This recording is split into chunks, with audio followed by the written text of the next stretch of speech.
I'm technically not a technician, and I'd like to welcome you to the channel. In today's video, I'm going to show you how to set up the Fast and the Furious Superbikes arcade in TeknoParrot, and I'll show you how to set up a gamepad so you can demo this cab with controls most of us should have at home. This video is for educational purposes only, and is only intended to show you what I've done and what my results are. If you choose to modify your systems using this or any other information I've provided from any video or content I've created, you do so at your own risk. I, this channel, or any person connected to this video will not be held liable for any choices you make with your hardware or software. Modify at your own risk. I'd also like to point out that this channel does not support software piracy. Please only use ROMs acquired legally, and no one associated with this channel will provide you ROMs or ROM links. This video also assumes that you've installed TeknoParrot and all of its needed dependencies. If you've not, please do not panic, as I happen to have a video covering that subject, and I'll be linking to it above and in the description. With that said, let's open a window and navigate to the area where we store our ROM files. Personally, for this build, I'm storing my ROM files in the root of my TeknoParrot directory. Now we need to locate and open our ROM files. Most of the archives I've found are in standard compression formats. However, I've also discovered them in CHUD format. Regardless of the format, take the appropriate zip utility and simply extract it into your ROM folder. I'll be using 7-zip for this, as it meets the needs of the compressed ROM files, and I'm able to simply drag and drop my needed files into place. This process took me less than 20 seconds. We can now close out these windows, and we'll open TeknoParrot. I do wish to point out that I am working with an up-to-date build, and I do recommend that you do the same. Once TeknoParrot is open, navigate to the top left corner and find the hamburger menu. Once found, click on it, and we'll get a new menu, where we'll need to select the second option listed as Add Game. After clicking Add Game, we'll be driven to a new menu giving you a list of all the games compatible with TeknoParrot, and once here, we'll need to scroll to the bottom where we'll find the Fast and the Furious Superbikes arcade. Make that selection, and when done, click on the Add Game from the right center menu. We're now kicked into the list of games we've added, and from here we'll need to verify that we have Superbike selected, and we'll need to then click on the Game Settings option from the right side menu. Once in the Game Setting menu, please look to the top, where we'll find the name of the executable found for our current arcade selection. We now need to tell TeknoParrot where the executable is found, and to do so, simply click on the line and then navigate to the correct ROM folder and select the appropriate executable file. Next, I'm going to test everything and verify that this game will launch, as it was listed as not working at the time of making this video. To do so, I'll click on the windowed option. This will let me see the arcade launch, but at the same time, lets me see what's going on in the background. Next, I'll simply hit the launch icon, and we'll see if the arcade cab boots, and if it does not, we should get an idea of why and what the issue is. This took me less than 25 seconds, and most of the time I don't take this step, but I kind of felt like I needed to as I wasn't sure if this cab would boot or not. It turns out that this cab will launch without an issue, and I've also learned that this cab seems to have a native aspect ratio of 4:3. I'll now exit the cab, and I'll go back into the Game Settings menu. Here I'm going to unselect the windowed option, and I'll then select the HD patch, and when I'm done doing so, I'll click on the Save option at the bottom. We now need to direct our attention to the controller setup, and the first order of business is to set up the combo arcade action of Start and Nitro. I'll be binding this to the Start button on my gamepad.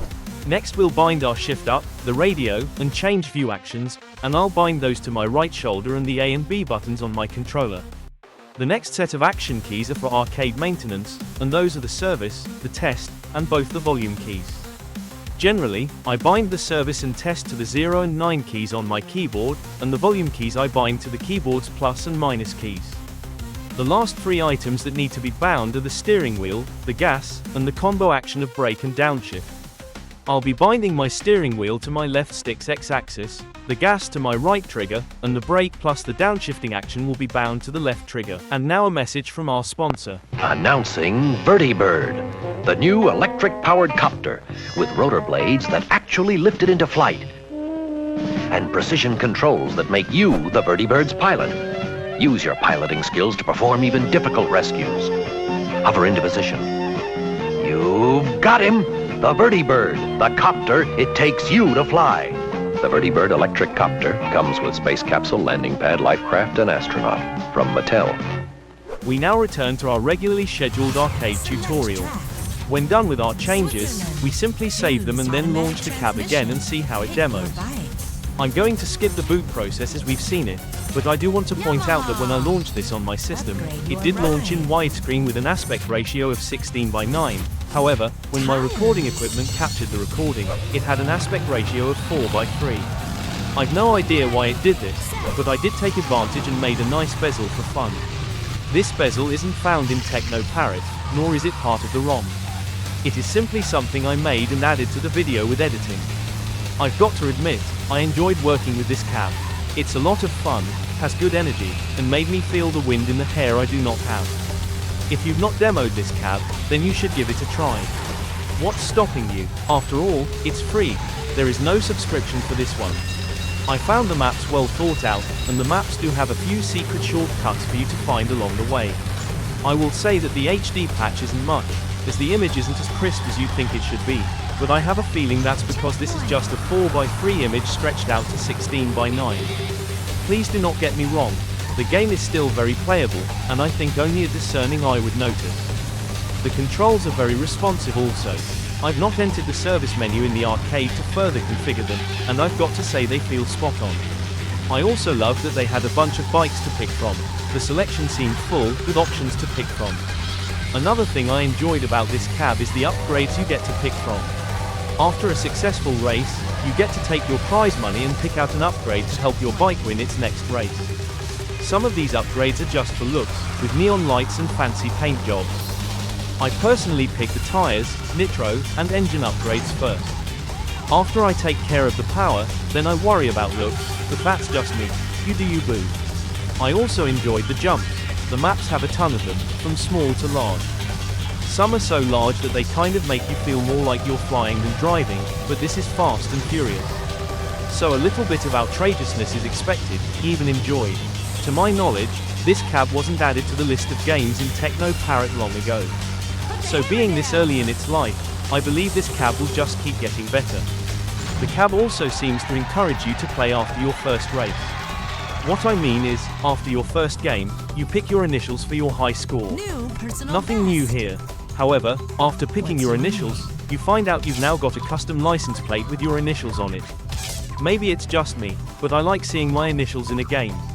It made me feel cool. All in all, this is a fantastic game. The controls work well, and I really enjoyed it. If you've made it this far in my video, I'd like to thank you for tuning in.